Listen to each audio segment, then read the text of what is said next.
Aqui no Brasil, por exemplo, a emoção é sempre muito presente, o que dá muita vida, muitas mudanças no dia a dia, uma realidade que aprendi a liderar como emoções. Aqui temos uma responsabilidade maior, porque temos essa capacidade de mudar as coisas, muito mais que na Europa. Na Europa, tudo está já consolidado, organizado, e até, podemos dizer, talvez bloqueado. Essa capacidade de mudar as coisas acho muito empolgante. Realmente você está trabalhando, ok, para dar lucro, mas vai muito além disso. O líder está mostrando o caminho, então não é unicamente dizer fazer isso, é liderar fazendo as coisas diretamente. O líder tem que ser presente.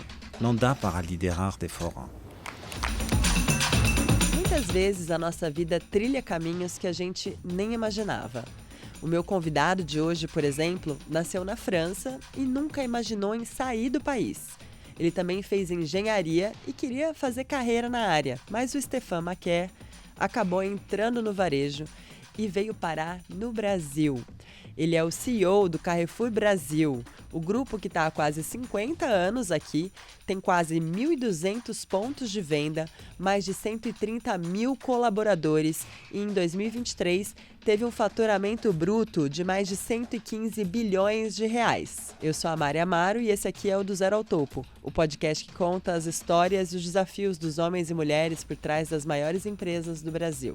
Se você está assistindo a gente no YouTube, se inscreve no nosso canal se ainda não for inscrito. E se estiver ouvindo a gente no seu agregador de podcasts favorito, você também pode seguir a gente por aí. Vamos para a história de hoje?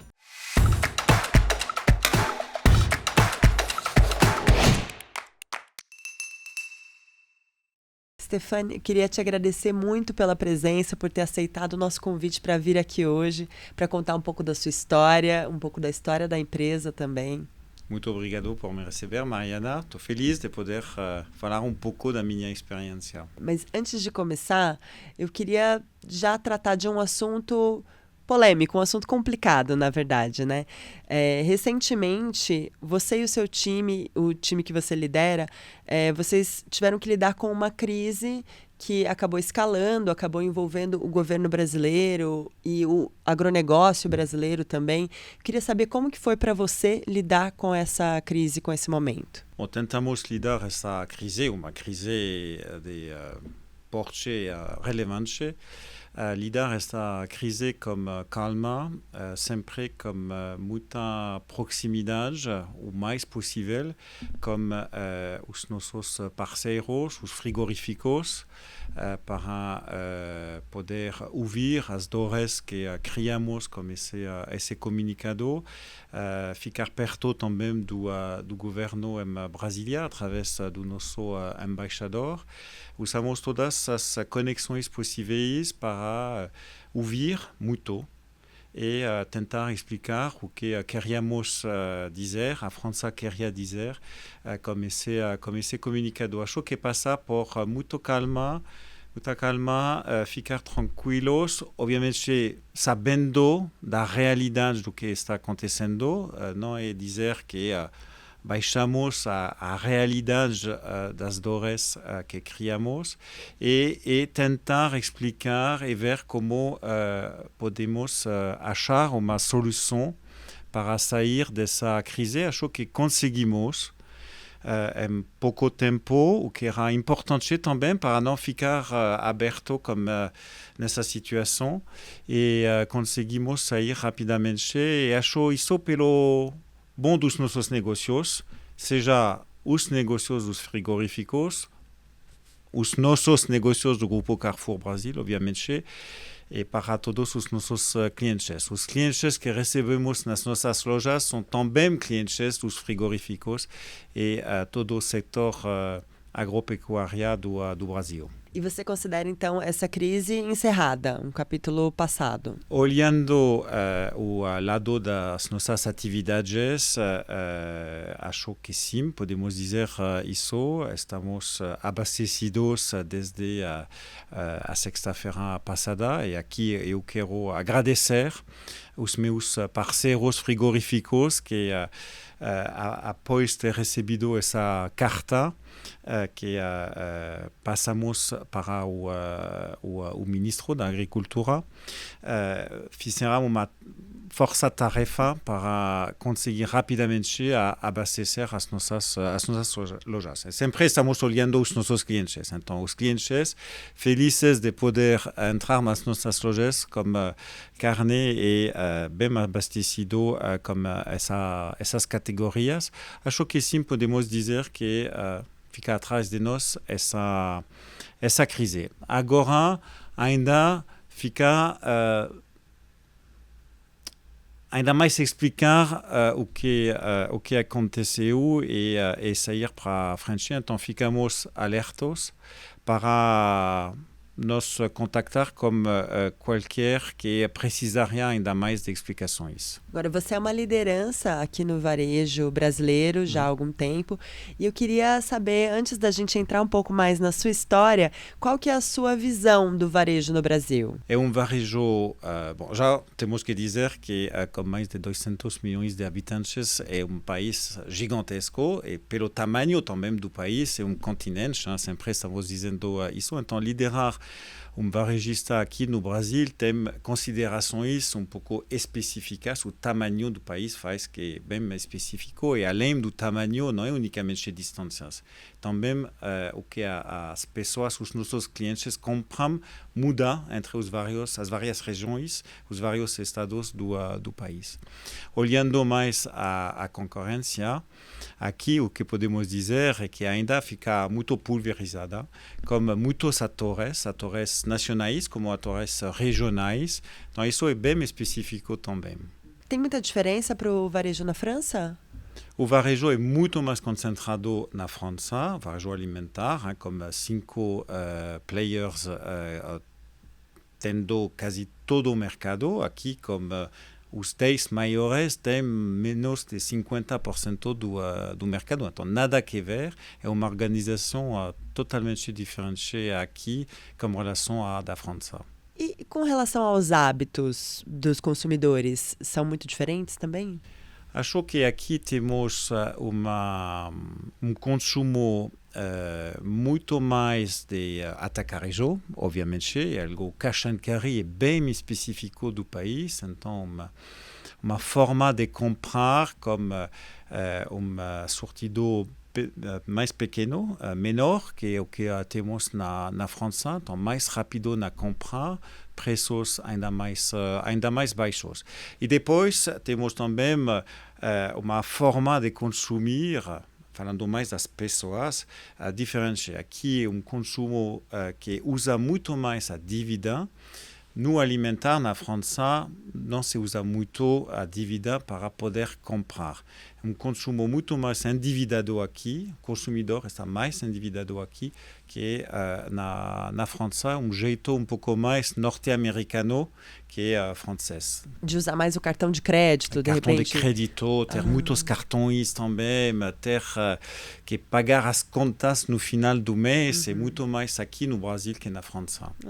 E vocês concluíram recentemente, você falou um pouco do atacado aqui, né? Vocês concluíram recentemente a aquisição do Grupo Big em 2022. Sim. O que mudou no negócio depois disso? Como que foi essa integração? Foi uma integração rápida, em 13 meses, pouco mais de um ano, conseguimos integrar todas as operações e convertendo mais de 120 lojas para os nossos formatos e lojas de grande tamanho.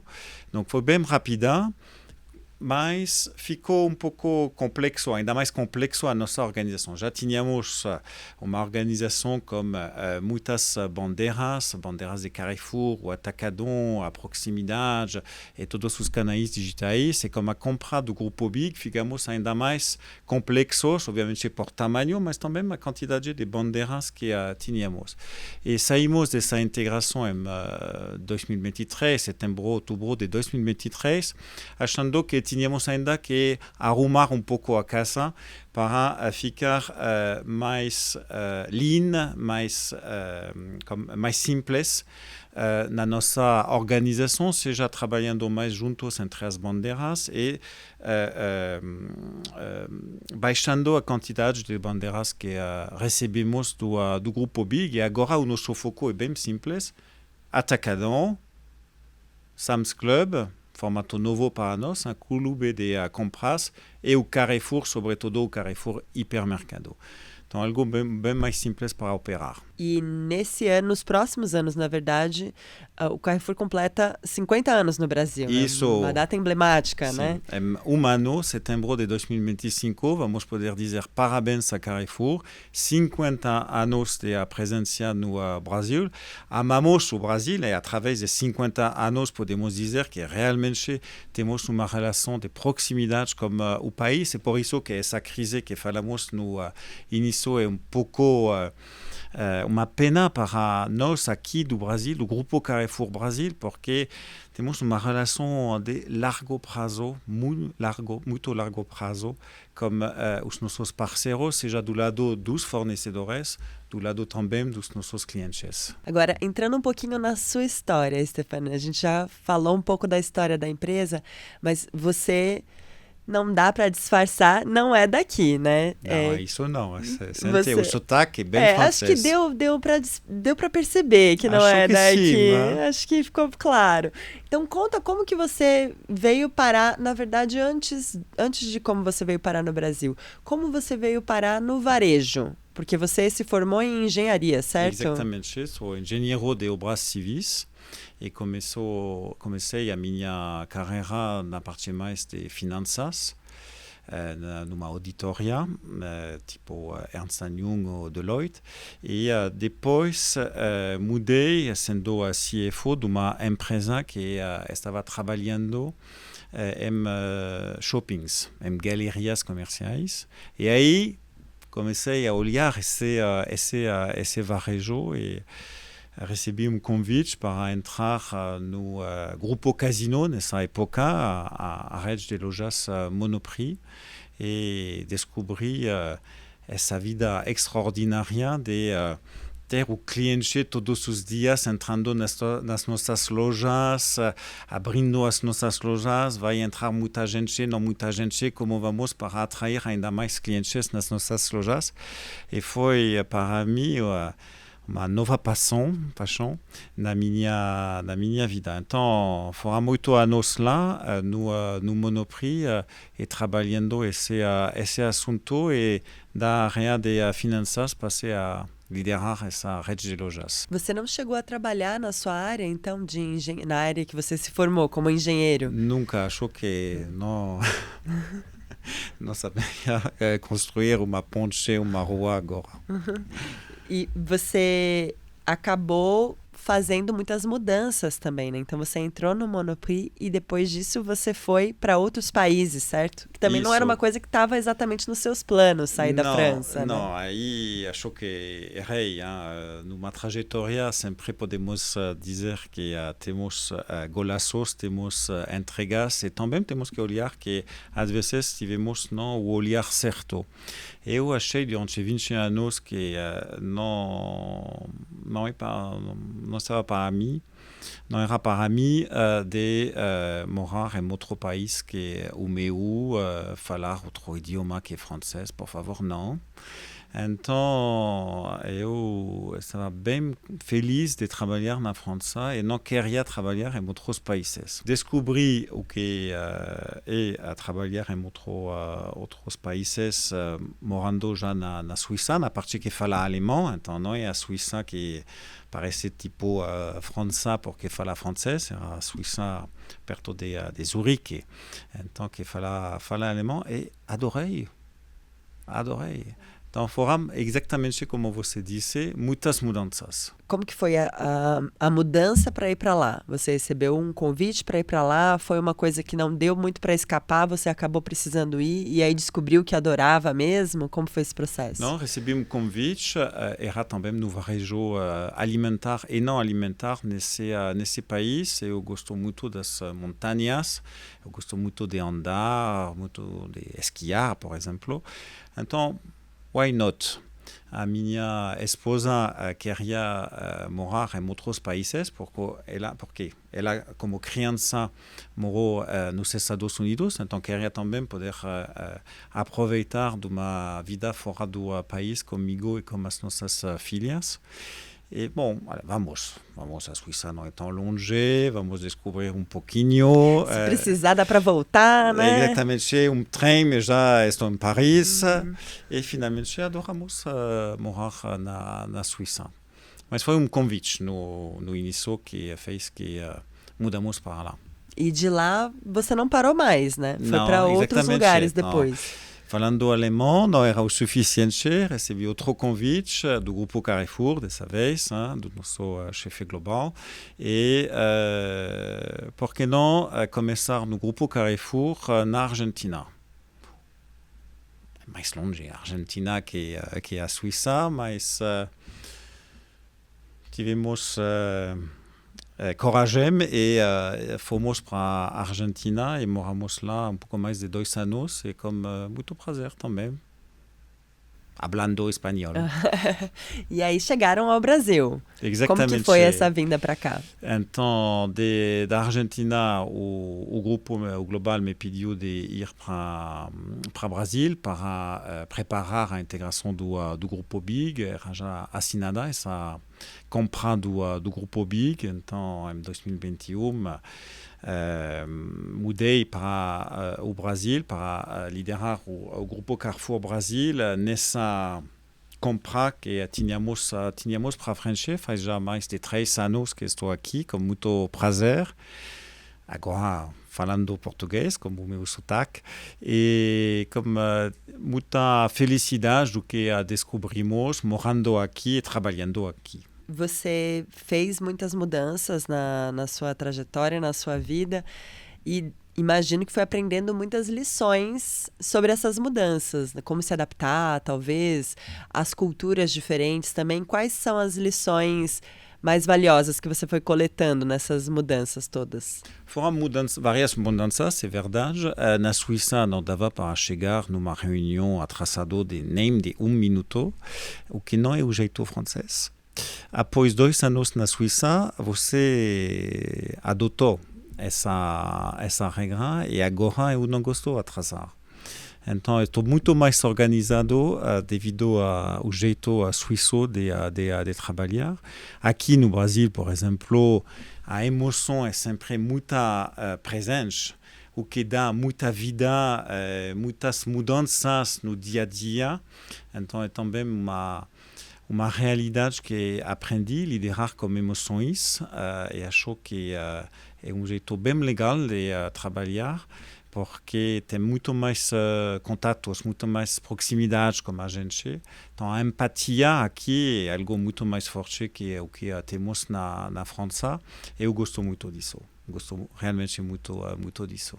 Às vezes surpreende, porque uma emoção forte e 15 minutos depois, nada mais.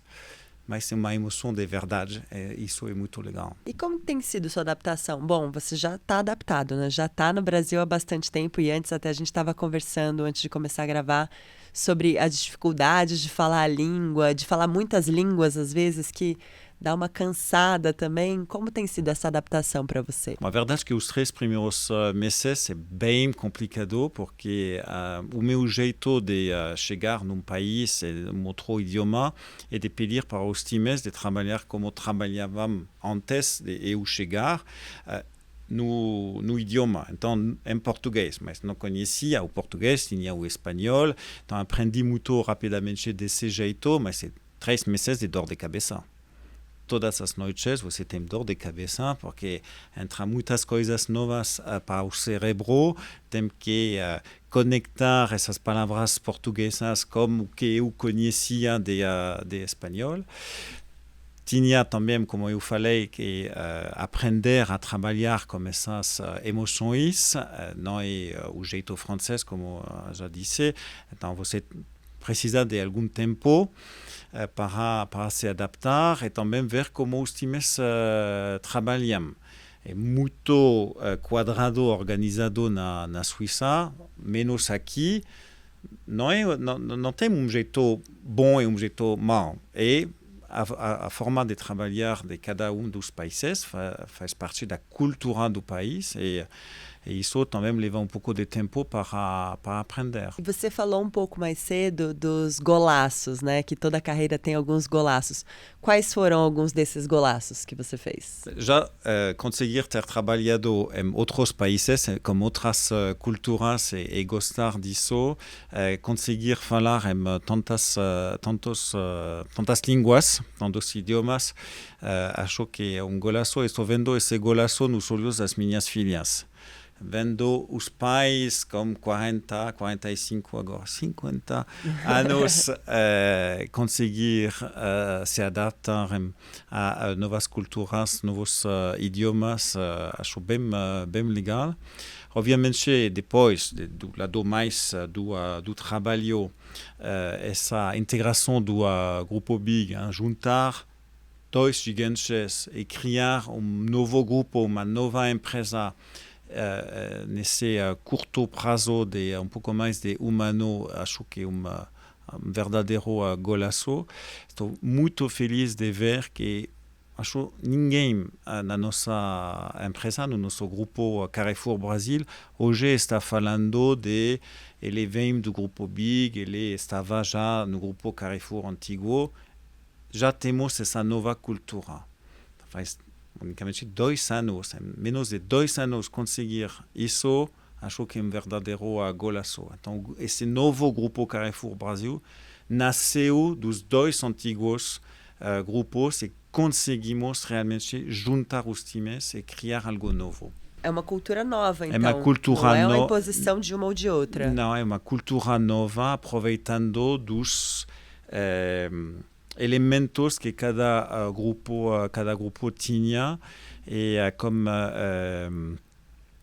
essa visão de simplicidade, de aproveitar a organização do atacadão, por exemplo, acho que apoiou esse processo de criar uma nova cultura no grupo. Esse foi o seu maior desafio como profissional ou houve outros desafios também de fazer essa integração, juntar esses dois grandes grupos? Já trabalhei em integrações antes nessa empresa de shopping centers que eu falei, a Unibail fusionou também com o competidor, o concorrente que tínhamos, e eu trabalhei nessa integração também, treinando os times das duas empresas no jeito de trabalhar que queríamos. Então, já tive essa experiência de organizar integrações e de assegurarmos que tínhamos um processo só e não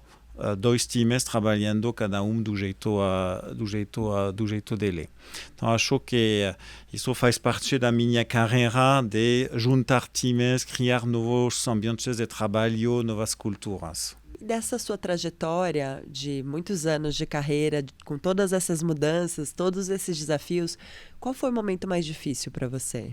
Quando eu cheguei no Brasil, ainda estava muito vivo a tragédia de Porto Alegre.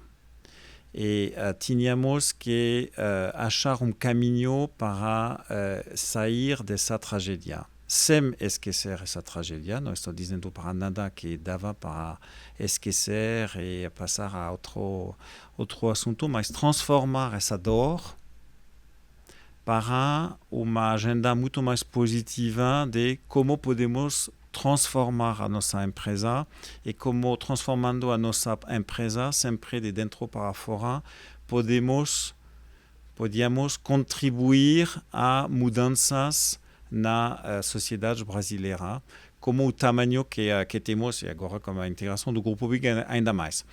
Então, isso foi uma trajetória bem difícil e achar o caminho certo. Tivemos parceiros para apoiar a gente, como a Universidade Zumbi dos Palmares e o reitor José Vicente. Agora temos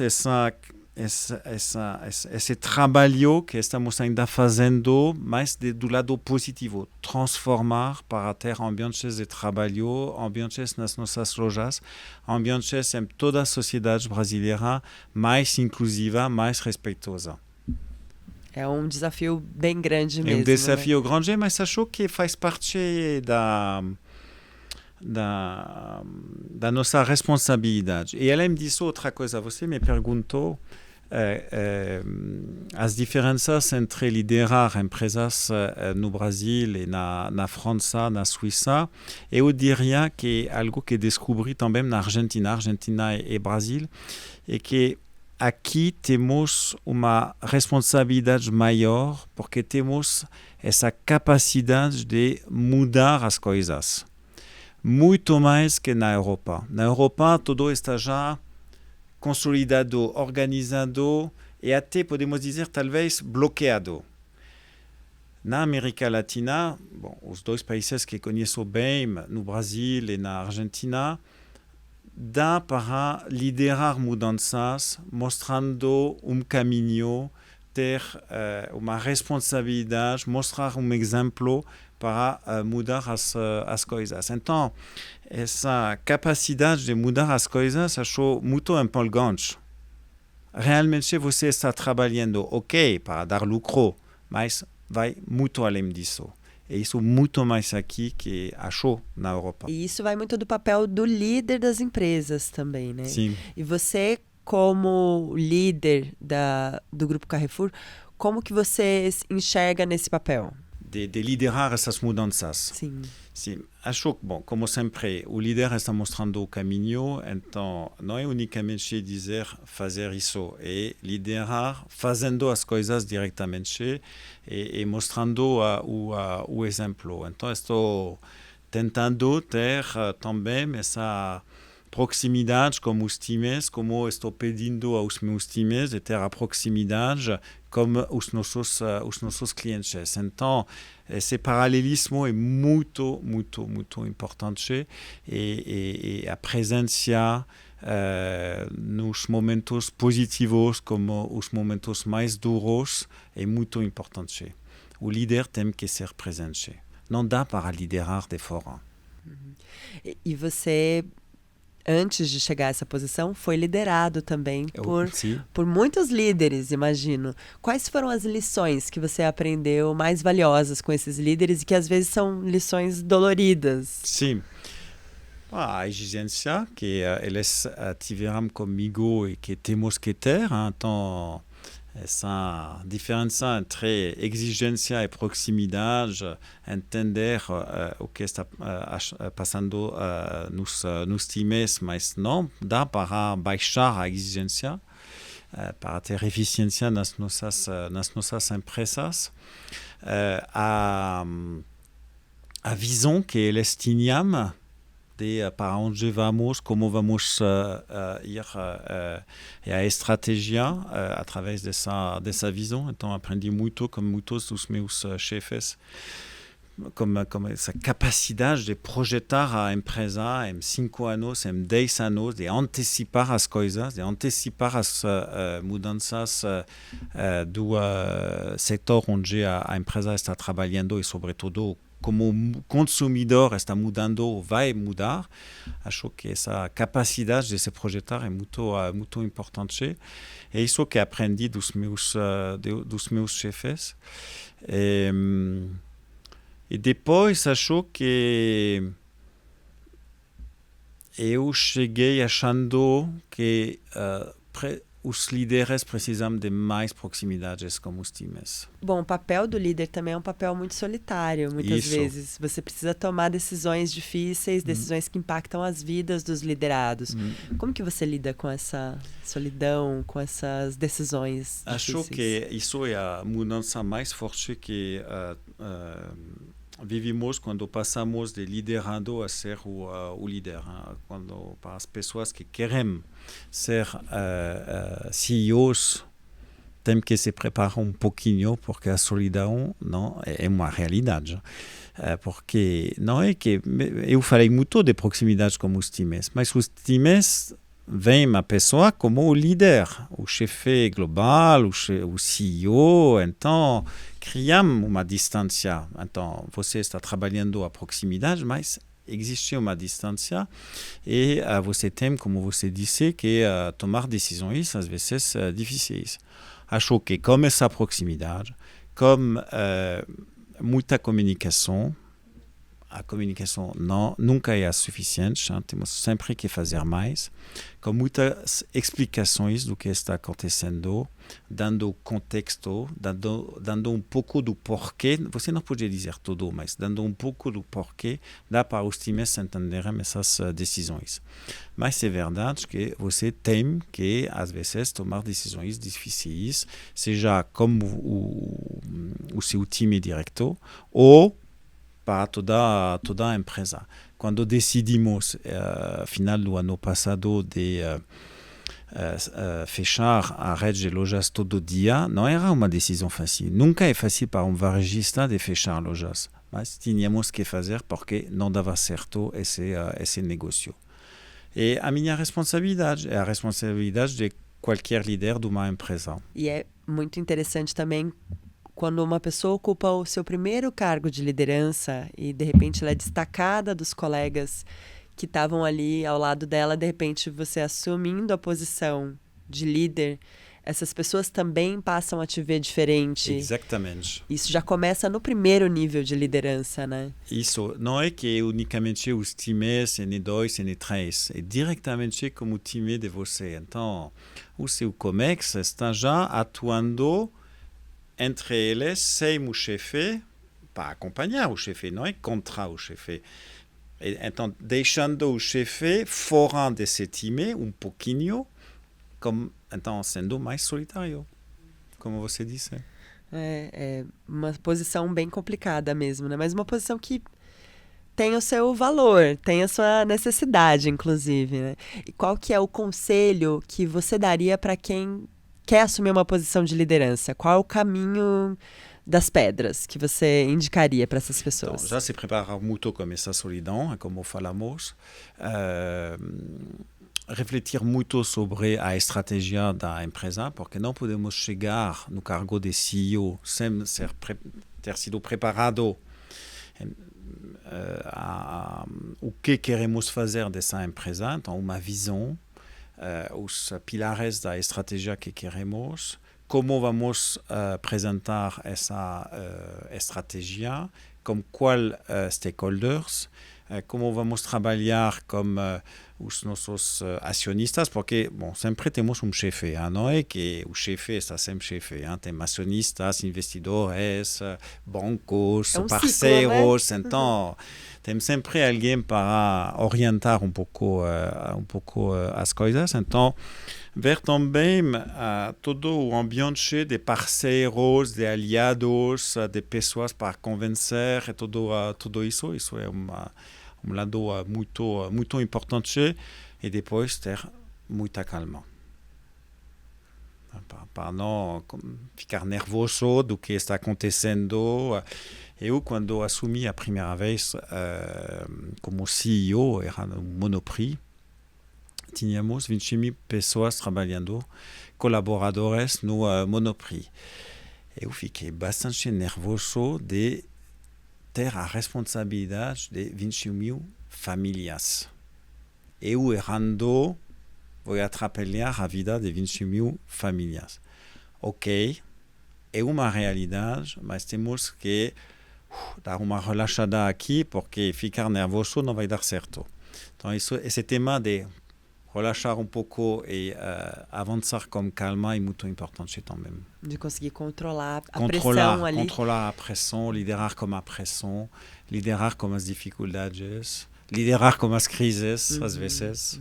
E você falou dos golaços, falou dos momentos mais difíceis, mas essas mudanças todas também devem ter trazido alguns momentos engraçados, divertidos, algumas gafes, talvez, que você pode ter cometido, de ter chegado numa reunião de um jeito que naquele país não deveria. Tem alguma história assim para compartilhar com quem está ouvindo? Sim, sempre está acontecendo, inclusive falando outros idiomas.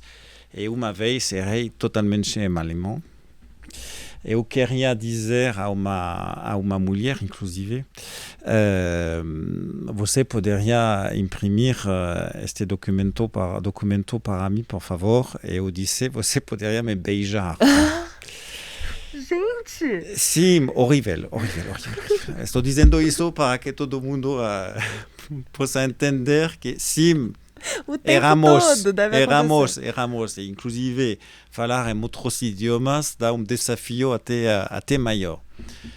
Ela fica vermelho, não entendi. Isso foi no ambiente de trabalho? Óbvio, com 10 pessoas na sala, ela fica então vermelho, não entendi. Outras pessoas na sala riram. Então, o que está acontecendo? E ela me explicou. Demos uma relaxada, desculpas, queria dizer imprimir, e uma letra só, que era totalmente falso. E, bom, fiquei pouco chateado como que, bom, finalmente saímos nós falando e rindo sem problema, mas pode acontecer. Quando você erra de palavra, isso... É complicado falar tantas línguas, né? Ainda mais você que precisa falar, provavelmente, várias delas no mesmo dia. E chega em casa, como você estava falando, né? Com a cabeça doendo até, de ter que prestar atenção em cada detalhe. Sim. Como estou liderando também a América Latina do Carrefour, então Brasil e Argentina, eu tenho que falar em espanhol quase todos os dias. O inglês sempre está bastante presente, então são 4 idiomas mais ou menos, não todos os dias, mas quase. E o que você faz quando você não está trabalhando? Você tem algum momento que não está trabalhando? Você gosta de se exercitar, gosta de ler, gosta de correr? O que você faz? Eu estou fazendo bastante esporte, correndo muito. É o meu primeiro esporte que estou fazendo. Acho, para mim, funciona muito bem para dar uma relaxada na mente. A cabeça está funcionando sozinha quando estou correndo. Isso é bem legal, mas estou fazendo também paddle tênis, beach tênis. Beach tênis? Sim, olha! Estou aproveitando o país. Poxa, então, tem que aproveitar. Eu aprendi paddle tênis na Argentina. Aqui está também crescendo muito. Paddle tênis? Paddle tênis é entre tênis e squash. Você fica numa sala com paredes 2 a 2. É bem divertido também. Está crescendo muito aqui. Você deveria dar vou dar uma olhada. Uma olhada, exatamente. O beach tennis aqui é incrível. Os pés na areia. Uau! Então, estamos fazendo todos os sábados esse beach tennis com a minha esposa. Então, e legal. A família também está curtindo bastante o clima do Brasil. Sim, o Brasil, não unicamente o clima.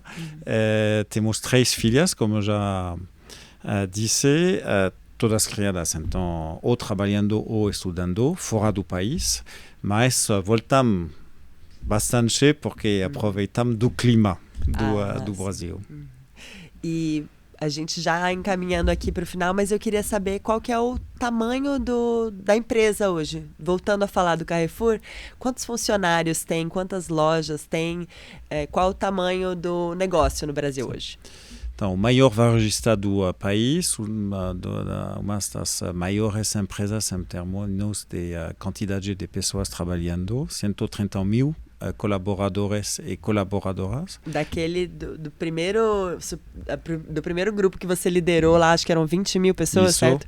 Para 130 mil pessoas é um salto e tanto, né? Sim, muitas pessoas e são empregos diretos, e obviamente a empresa está trabalhando com muitas empresas parceiras, então tem mais pessoas trabalhando para a gente.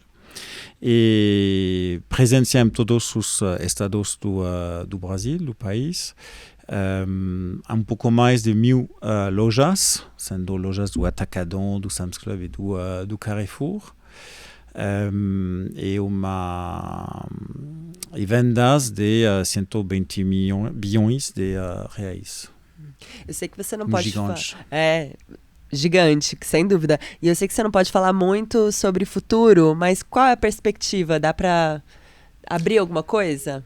Queremos seguir crescendo no país, acompanhando e fomentando a economia do país através do nosso crescimento.